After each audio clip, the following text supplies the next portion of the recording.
Hello दोस्तों, कैसे हैं आप सब। एक बार फिर से स्वागत है आपका अपने यूट्यूब चैनल एनी एग्ज़ाम में। दोस्तों, कल की क्लास में हमने कल की जो सेशन था उसके अंदर हमने स्टैटिस्टिक्स का पार्ट 1 किया था। ठीक है। स्टैटिस्टिक्स के क्वेश्चंस किए थे, बेसिक्स क्वेश्चंस किए थे कल की क्लास में हमने। आज की क्लास में जो है वो हम थोड़ा सा लेवल बढ़ाएंगे, कुछ अलग तरीके के क्वेश्चंस रहेंगे। ठीक है, जो कि आपके एग्जाम के लिए इंपॉर्टेंट है।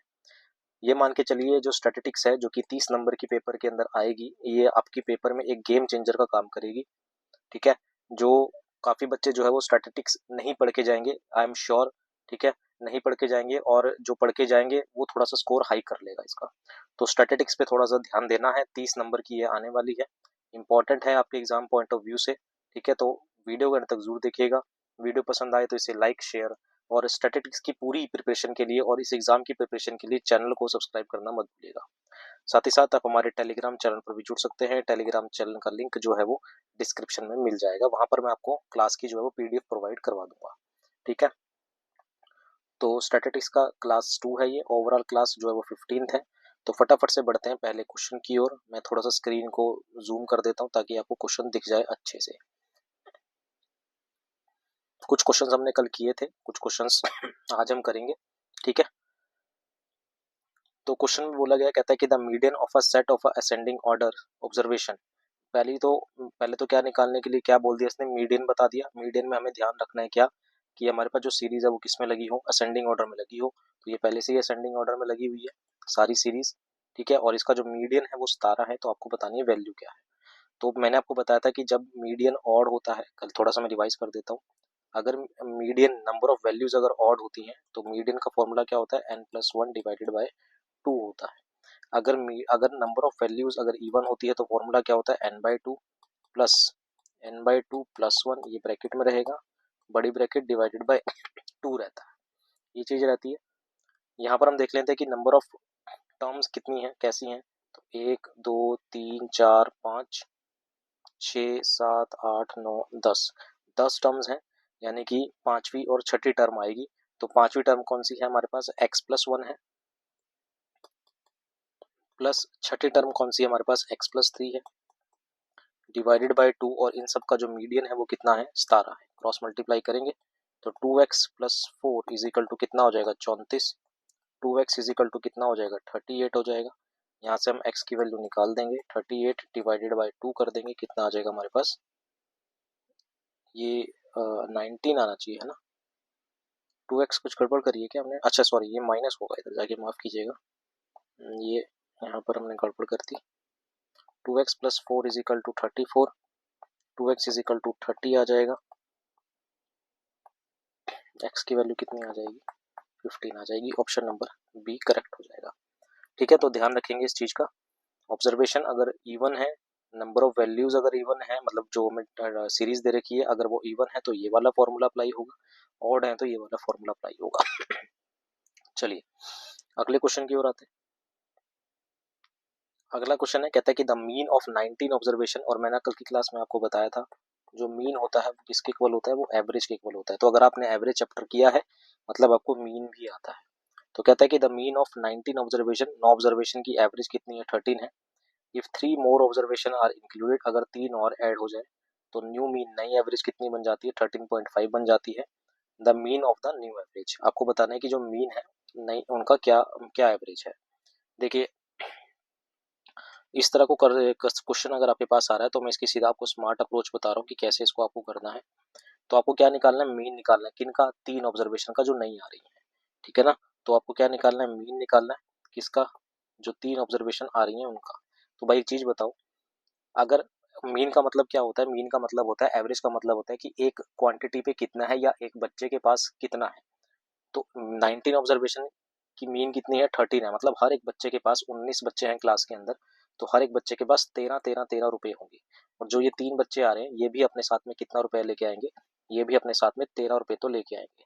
कितने बच्चे आएंगे, 3, तो 13 इंटू में 3 कर दिया। जो 3 बच्चे आ रहे हैं ये अपने साथ कितने रुपए लेके आएंगे, कम से कम 13 रुपए तो लेके आएंगे, क्योंकि पूरी क्लास की एवरेज कितनी है, 13 है। तो 13 इंटू 3 कर दिया, प्लस इन 3 बच्चों के आने से एवरेज कितनी बढ़ गई, 13.5 थी, पहले 13 थी, अब 13.5 हो गई, तो कितनी बढ़ गई, 0.5 बढ़ गई। कितनी बढ़ गई, 0.5, कितने बच्चों पे, तो 19 बच्चे पहले थे, 3 और आगे, 19 और 3 कितना हुआ 22, तो 22 बच्चों पे और बढ़ गई। इसको सॉल्व करेंगे तो ये हो जाएगा 39 प्लस 11 इज इक्वल टू कितना हो जाएगा ये 50। और कितने बच्चों की एवरेज निकालनी है 3 की, तो हमें वापस से मीन या एवरेज निकालनी है, तो 50, ठीक है ना। 50 डिवाइडेड बाय क्या करेंगे 3 कर देंगे। 50 डिवाइड बाय 3 कितना होता है हमारे पास 16.66 आ जाएगा। ऑप्शन नंबर बी करेक्ट हो जाएगा। ठीक है, बेसिक तरीका भी है इसका, लेकिन आप जब एवरेज चैप्टर करेंगे तो वहां पर इसका बेसिक मेथड सीख लीजिएगा। लेकिन अभी हम स्टैटिस्टिक्स कर रहे हैं तो हम थोड़ी सी स्मार्ट अप्रोच यहाँ पर अपना लेते हैं। जो 3 बच्चे आएंगे, जो 3 बच्चे आएंगे वो कम से कम 13 रुपए तो लेके आएंगे, या 13 जो भी क्वांटिटी है वो लेके आएंगे, तो 13 तो ये कितना हुआ 39। इनके आने से एवरेज 0.5 बढ़ गई, एवरेज बढ़ गई 0.5 कितने बच्चों पे 19, तो पहले ही बच्चे थे, 3 और आगे तो 22 बच्चों पे और बढ़ गई। तो 22 इंटू में 5.5 किया तो 11, तो टोटल हो गया 50। कितने कितने ये कौन लेके आया 3 बच्चे, तो 16.66 हो जाएगा। ठीक है, उम्मीद है क्वेश्चन आपको समझ आया होगा। अगले क्वेश्चन की ओर आते हैं। देखिए, वीडियो पसंद आ रही है तो प्लीज लाइक जरूर कीजिएगा, अपना अपना शेयर जरूर कर दीजिएगा वीडियो को, और सब्सक्राइब कर दीजिएगा जिन्होंने सब्सक्राइब नहीं करा है, इससे ताकि मेरे को मोटिवेशन मिलती रहे, मैं आपके लिए जो है वो स्टैटिस्टिक्स और बाकी जो क्लासेस हैं वो लेके आता रहूँ। ठीक है, मेरे को मोटिवेशन रहेगी तो मैं आपके लिए क्लासेस लेके आता रहूँगा। अगला क्वेश्चन है, कहता है कि the mean of a distribution is 80, the standard deviation is 16, find the value of variance. अब यहाँ पर आपसे वेरिएंस कोफिशिएंट पूछा है, ध्यान रखेंगे यहाँ पर क्या पूछा है, वेरिएंस कोफिशिएंट पूछा है। देखिए, हमने कोई बेसिक तरीके से या एक्सपर्टीज नहीं करनी है स्टैटिस्टिक्स के अंदर, क्योंकि यह बात आप भी अच्छे तरीके से जानते हैं कि जो अभी हम पढ़ रहे हैं, चाहे वो मैथ हो, चाहे वो इंग्लिश हो, चाहे वो जीके हो, चाहे वो स्टैटिस्टिक्स हो, चाहे वो रीजनिंग हो, जो भी अभी हम पढ़ रहे हैं ये आगे आपके कहीं पर भी काम नहीं आने वाला। आप जब जॉब लग जाएंगे, जब आपको सीट मिल जाएगी, तब आपको जो है फाइलों में दिमाग खपाई करनी है, तो वहां पर ना तो मैथ काम आता है, ना इंग्लिश काम आती है, ना जीके काम आती है, ना स्टैटिस्टिक्स, ना रीजनिंग काम आती है। तो एक्सपर्टीज नहीं करनी है हमने, हमने सिर्फ एग्जाम ओरिएंटेड पढ़ना है। ठीक है, तो ये कोई बच्चा ना सोचे कि बेसिक से नहीं करवा रहे हैं या बिल्कुल बेसिक से करवाना चाहिए, तो वो भाई पीएचडी तो मैं करवाऊंगा नहीं। ठीक है ना, पीएचडी हम करेंगे नहीं, हम सिर्फ एग्जाम ओरिएंटेड पढ़ेंगे। तो जो भी क्वेश्चन के अंदर टर्म आती रहेंगी उसके अकॉर्डिंग मैं आपको बताता रहूंगा। नोट्स बनाते चलिए, एक बार रिवाइज कर लीजिएगा, पेपर में जाने से पहले स्टैटिस्टिक्स के क्वेश्चन निकल जाएंगे। ठीक है, तो क्वेश्चन में बोला गया कह रहा है कि वेरियंस कोएफिशिएंट आपसे पूछा गया है, और जो वेरियंस कोएफिशिएंट होता है भाई ध्यान रखेंगे वो क्या होता है, वो स्टैंडर्ड डेविएशन जो होता है, जो स्टैंडर्ड डेविएशन होता है वो divided by mean multiply by 100 होता है। इसको सॉल्व कर दोगे आपके पास आंसर आ जाएगा। अब स्टैंडर्ड डेविएशन कितना दे रखा है 16 दे रखा है, लो भाई। मीन कितना दे रखा है भाई 80 दे रखा है, लो भाई। मल्टीप्लाई बाय 100, जीरो से जीरो कैंसिल हो जाएगी, 8 तो 16 हो जाएगा, तो कितना आ जाएगा 20% आ जाएगा। ऑप्शन नंबर बी करेक्ट हो जाएगा। तो बात समझ में आ रही है। तो एक्सपर्टीज या पीएचडी तो हमें करनी नहीं है, हमें सिर्फ एग्जाम ओरिएंटेड पढ़ना है। तो एग्जाम ओरिएंटेड के अकॉर्डिंग आपको सिर्फ फॉर्मूले ध्यान होने चाहिए कि जो वेरिएंस कोफिशिएंट होता है वो क्या होता है हमारे पास, एस डी यानी कि standard deviation divided by mean multiply by 100। ठीक है, चलिए अगले क्वेश्चन की ओर आते हैं। आपको यहाँ पर क्या निकालना है, मीन निकालना है। अगले क्वेश्चन में आपके पास जो है वो मीन निकालने सॉरी मीडियन निकालने के लिए बोला गया है, माफ कीजिएगा। यहाँ पर मीडियन निकालने के लिए बोला गया है, और ये मैं आपको बता चुका हूँ, कई क्वेश्चन हमने कर चुके हैं, तो इसको मैं होमवर्क में दे रहा हूँ। एक बार कमेंट जरूर करके जरूर बताइएगा अपना आंसर कि आपका आंसर कितना आया है। अगले क्वेश्चन की ओर आते हैं। अगला क्वेश्चन है, कह रहा है कि द मीन ऑफ 3 नंबर, कह रहा है कि 3 नंबर का मीन 21 है। द रेंज, कल की क्लास में हमने रेंज पढ़ा था अगर याद है, तो रेंज क्या होता है हमारे पास, हाईएस्ट वैल्यू माइनस में लोवेस्ट वैल्यू, या हाईएस्ट फ्रीक्वेंसी माइनस में लोवेस्ट फ्रीक्वेंसी आपके पास क्या होती है, रेंज होती है। कह रहा है कि मीन जो है वो 3 नंबर का कितना है 21 है, और कह रहा है कि range of this data set is 12 and the difference between the two smallest number is 3, then the greatest 3 number. तो कह रहा है कि 3 नंबर में से ग्रेटेस्ट कौन सा है, ये आपसे पूछा गया है। तो भाई मीन दे रखा है, और अगर हम टोटल यानी कि मैंने 3 नंबर मान लिए, मैंने मान लिया कि जो ये 3 नंबर हैं ये एक्स वाई और जेड है। ये 3 नंबर कौन से हैं, एक्स वाई जेड है। अगर मैं इनका टोटल करूं तो x plus y plus z, x सबसे छोटा नंबर है, वाई मिडल वाला है, जेड सबसे बड़ा नंबर है, ये मैंने मान लिया, Z is the largest number. तो 3 इंटू में 21 करेंगे तो टोटल कितना आ गया हमारे पास 63 आ गया। X plus y plus z, range हमें पता है हाईएस्ट माइनस लोवेस्ट होता है, यानी कि जेड माइनस में एक्स की वैल्यू हमें दे रखी है कितना 12 दे रखी है। And the difference between the two smallest कौन से हैं हमारे पास एक्स और y. Difference between the two smallest x और वाई यानी कि वाई बड़ा होगा तो वाई माइनस एक्स हमें दे रखा है कितना 3। ये हमें चीज दे रखी है। अब क्वेश्चन में हमसे क्या पूछा जा रहा है, क्वेश्चन में पूछा जा रहा है the greatest of the 3 number, इन तीनों में से ग्रेटेस्ट कौन सा है, ये आपसे पूछा गया है। ठीक है, अब कई सारे तरीके हैं, आप इक्वेशन को सॉल्व कर लीजिए या जैसा भी आपको ठीक लगे उस तरीके से इसको सॉल्व करिए और आंसर आपका आ जाएगा। अगर मैं इन दोनों टर्म को पहले सॉल्व करता हूँ, ये वाली टर्म को अगर मैं सॉल्व करूँ तो मैं साइन चेंज कर दूंगा, माइनस प्लस माइनस हो जाएगा, एक्स से एक्स कैंसिल हो जाएगा और यहाँ से जेड माइनस में वाई किसके इक्वल आएगा 12 में से 3 गए कितना 9 हो जाएगा। ठीक है, 12 में से 3 गए कितना हो जाएगा 9 हो जाएगा। या फिर हम एक काम और भी कर सकते हैं, ये मैं नहीं करता भाई, इसको मैं थोड़ा सा ये नहीं करता मैं यहाँ से क्या करता हूँ यहाँ से हम क्या करते हैं z की वैल्यू निकाल लेते हैं। तो यहाँ से z की वैल्यू कितनी आएगी 12 प्लस एक्स, यहाँ से हम y की वैल्यू कर लेते हैं, y की वैल्यू कितनी आएगी 3 प्लस एक्स। इसको हम दोनों को हम कहाँ पुट कर देते हैं, इस वाली इक्वेशन में पुट कर देते हैं। तो x प्लस वाई की वैल्यू कितनी है 3 प्लस एक्स, जेड की वैल्यू कितनी है 12 plus x is equal to कितना 63। तो ये हो जाएगा 3x प्लस में 15 इज इक्वल टू कितना 63। तो 3x इज इक्वल टू कितना हो जाएगा 63 में से 15 को माइनस करेंगे 48, x की वैल्यू कितनी आ जाएगी हमारे पास 16। तो भाई x की वैल्यू तो आ गई 16, लेकिन हमसे क्वेश्चन में क्या पूछा गया है लार्जेस्ट नंबर पूछा गया। x की वैल्यू हम इस वाली इक्वेशन में पुट कर देंगे, आपके पास आंसर आ जाएगा। तो z minus x is equal to 12 है, z माइनस में 16 इज इक्वल टू 12 है, z की वैल्यू कितनी हो जाएगी 28 आ जाएगी। ऑप्शन नंबर चौथा आपके पास करेक्ट हो जाएगा। ठीक है तो इस तरह के क्वेश्चंस भी जो है वो पेपर में पूछे जाते हैं। और आप घबराइएगा मत कि आप स्टेटमेंट वाले क्वेश्चंस करा रहे हैं, मैं आपको फ्रीक्वेंसी वाले क्वेश्चंस भी करवाऊंगा। अभी आगे जो क्लास चलेगी तो उसमें फ्रीक्वेंसी वाले क्वेश्चंस भी होंगे, उसके अंदर आपके पास जो है वो डीआई भी होगी। तो सारे तरह के क्वेश्चंस मैं करवा दूंगा, बस आपको एक काम करना है क्या कि आपको जुड़े रहना है और सब्सक्राइब करना है चैनल को। ठीक है, अगले क्वेश्चन की ओर आते हैं। कह रहा है कि what is the total number of frequency observed in an is observation of a data called.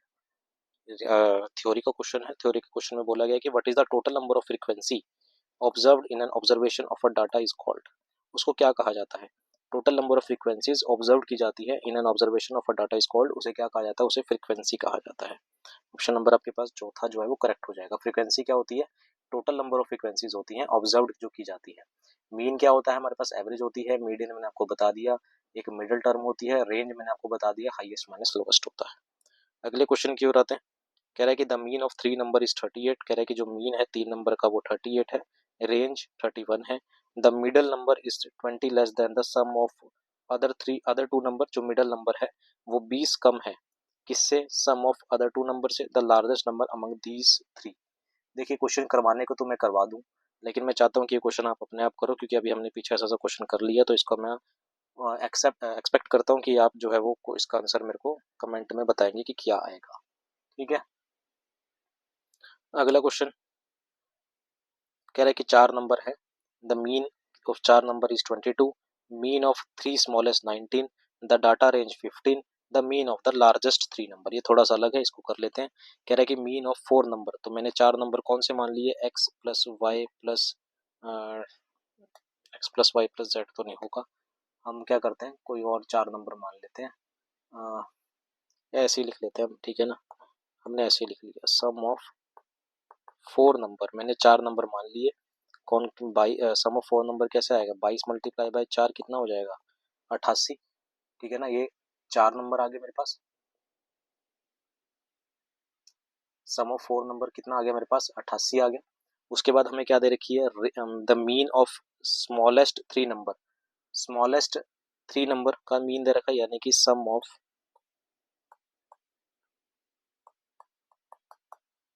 Smallest 3 number, 3 number है स्मॉलेस्ट, उनका सम कितना होएगा 19 मल्टीप्लाई बाय 3 होगा, कितना हो जाएगा हमारे पास 57 हो जाएगा। राइट, कोई दिक्कत तो नहीं इसके अंदर। फिर डाटा रेंज हमें दे रखी है कितनी 15 दे रखी है, यानी कि अगर मैं देखूं, अगर मैं यहाँ पर देखूं तो या हम यहाँ पर मान ही लेते हैं ताकि आपको कंफ्यूजन ना हो, मैंने सबसे छोटा नंबर x माना, उसके बाद y है, उसके बाद z है, सबसे बड़ा नंबर a है। इन सब का सम कितना आया? 88। स्मॉलेस्ट 3 की बात कर रहा है तो x plus y plus z ये इसके इक्वल होगा। अगर x plus y plus z की वैल्यू मैं यहाँ पुट कर दूं तो मेरे पास a आ जाएगा, यानी कि मेरे पास क्या आ जाएगा? लार्जेस्ट नंबर आ जाएगा, यानी कि 88 माइनस में 57 कर देंगे तो लार्जेस्ट नंबर कितना आ गया हमारे पास? 31 आ गया। और डाटा रेंज कितनी दे रखी है? 15 दे रखी है, यानी कि स्मॉलेस्ट नंबर भी मैं निकाल सकता हूँ। स्मॉलेस्ट नंबर निकालूंगा क्योंकि हमें ये पता है कि जो रेंज होती है वो हाईएस्ट माइनस में लोवेस्ट होती है।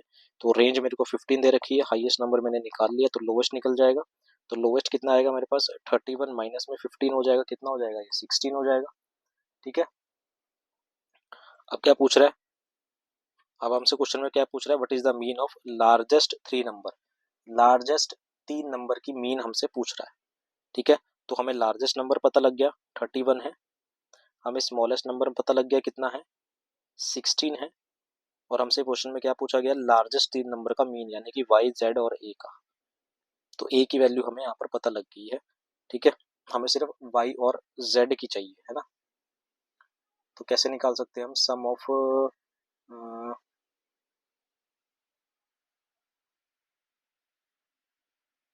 हाँ ठीक है, अगर हमें सम ऑफ 3 लार्जेस्ट नंबर चाहिए तो हम क्या करेंगे? 88 में से ये 4 नंबर का सम है, इसमें से सबसे स्मॉलेस्ट नंबर 16 को माइनस कर देंगे, कितना आ जाएगा हमारे पास? 72। इसका मीन निकालना है तो 72/3 कर देंगे, कितना आ जाएगा हमारे पास? 24 आ जाएगा। ऑप्शन नंबर ए करेक्ट हो जाएगा। तो थोड़ा बहुत ऐसा हो सकता है कि आपको पेन का भी इस्तेमाल करना पड़े इस तरह के क्वेश्चंस के अंदर। ठीक है, सारे क्वेश्चंस ओरली नहीं होंगे। तो पहले हमने क्या करा? 4 नंबर का सम निकाला, कितना आया? 88। फिर 3 नंबर का सम कितना आया हमारे पास? 57। यहाँ से हमने क्या करा? ग्रेटेस्ट नंबर ए की वैल्यू निकाल ली। ए की वैल्यू कितनी आई? 31। फिर हमें पता है कि रेंज क्या होती है? हाईएस्ट माइनस में लोवेस्ट, तो हमने लोवेस्ट नंबर की वैल्यू निकाल ली, यानी कि एक्स की वैल्यू निकाल ली। फिर एक्स की वैल्यू हमने इसमें से माइनस कर दी है, तो क्या आ जाएगा हमारे पास? लार्जेस्ट 3 नंबर आ जाएंगे। लार्जेस्ट 3 नंबर कितना आ गया? 72। इनकी एवरेज निकालनी तो कितनी आ गई? 24 आ जाएगी। ठीक है, उम्मीद है आप ये क्वेश्चन कर लेंगे। अगले क्वेश्चन की ओर आते हैं। अगला क्वेश्चन है, वीडियो पसंद आई है तो प्लीज लाइक जरूर कीजिएगा, कोई डाउट आ रहा है तो रिवाइंड करके देखिए, आपके पास समझ आ जाएगा। कह रहे हैं कि the arithmetic mean of 4 distinct number is 90। कह रहे हैं कि 4 अलग नंबर हैं, उनका अर्थमेटिक मीन आपको दे रखा है कितना? 90 दे रखा है। The greatest 4 number, the greatest of the 4 number, सबसे बड़ा नंबर कौन सा? 120 है। अब आपसे आपसे क्या पूछा गया कि what is the maximum possible value? Possible value पूछी गई है, maximum possible value of the range of the set. Range पूछा गया है। रेंज क्या होता है? हाईएस्ट माइनस में लोवेस्ट। इसकी मैक्सिमम पॉसिबल वैल्यू पूछ रहा है। तो पहले तो हम क्या करते हैं? सम निकाल लेते हैं। सम ऑफ 4 नंबर, तो 90 मल्टीप्लाई बाय 4 कर देंगे, कितना आएगा? 360 आ जाएगा। भाई कोई दिक्कत तो नहीं यहाँ पर। ठीक है, सबसे बड़ा नंबर भी आपको पता है, यानी कि ग्रेटेस्ट नंबर भी आपको पता है। ग्रेटेस्ट नंबर कौन सा है? 120 है। यहाँ भी कोई दिक्कत नहीं है। यानी कि अगर मैं इस 4 नंबर में से जिनका सम 360 है उसमें से ग्रेटेस्ट नंबर घटा दूं तो मेरे पास क्या बचेगा? सम ऑफ 3 नंबर बचेगा, यानी कि 360 माइनस में 120 करेंगे तो कितना आएगा? 240। कोई दिक्कत यहाँ पर नहीं होगी, है ना। अब हमसे क्या पूछ रहा है कि maximum possible value of the range. Range क्या होती है? हाईएस्ट नंबर, जो क्योंकि मेरे को पता है, और एक क्या होती है? Lowest number. ठीक है, तो अब एक चीज बताओ मेरे को कि अगर ग्रेटेस्ट नंबर, सबसे बड़ा नंबर 120 है, तो भाई इससे छोटा नंबर हम क्या मान सकते हैं? अगर ग्रेटेस्ट नंबर जो है, अगर मैं देखूं, अगर मेरे को स्मॉलेस्ट नंबर निकालना है, अगर मेरे को स्मॉलेस्ट नंबर निकालना है तो ग्रेटेस्ट नंबर सबसे बड़ा 120 है। जैसे ये 4 नंबर है, एक्स वाई जेड ए, मैंने बोला कि सबसे बड़ा नंबर ये है। अब मैं आपसे पूछूं कि जेड की वैल्यू क्या हो सकती है? कम से कम या ज्यादा से ज्यादा जेड की वैल्यू क्या हो सकती है? आप कहोगे सर 119 हो सकती है, क्योंकि उसके बाद तो 120 आ गया। मैं पूछूं कि वाई की वैल्यू क्या हो सकती है? आप कहोगे सर अगर ये 119 है तो ये 118 हो सकती है। और अगर मैं इन दोनों को ऐड करता हूँ, अगर मैं इन दोनों को ऐड करता हूँ तो कितना आएगा मेरे पास? इन दोनों को अगर मैं ऐड करूँ, 9 और 8 17, 2 3 237 आएगा। कोई दिक्कत यहाँ तक नहीं है ना। यहाँ से कितना आएगा? 200 37 आएगा मेरे पास, ठीक है।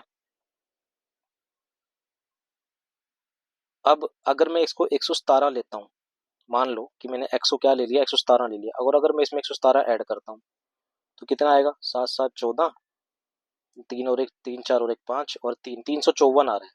यानी कि मैं आपसे ये बोल रहा हूँ कि अगर मैं स्मॉलेस्ट 3 नंबर को ऐड करता हूँ तो 354 आता है, लेकिन क्वेश्चन के अकॉर्डिंग सम ऑफ 3 नंबर कितना है, 240 है। यहाँ मैं कर रहा हूँ तो 354 आ रहा है, मतलब x की वैल्यू 117 पॉसिबल नहीं है। x की वैल्यू 117 जो है वो पॉसिबल नहीं है। बात समझ में आई ना?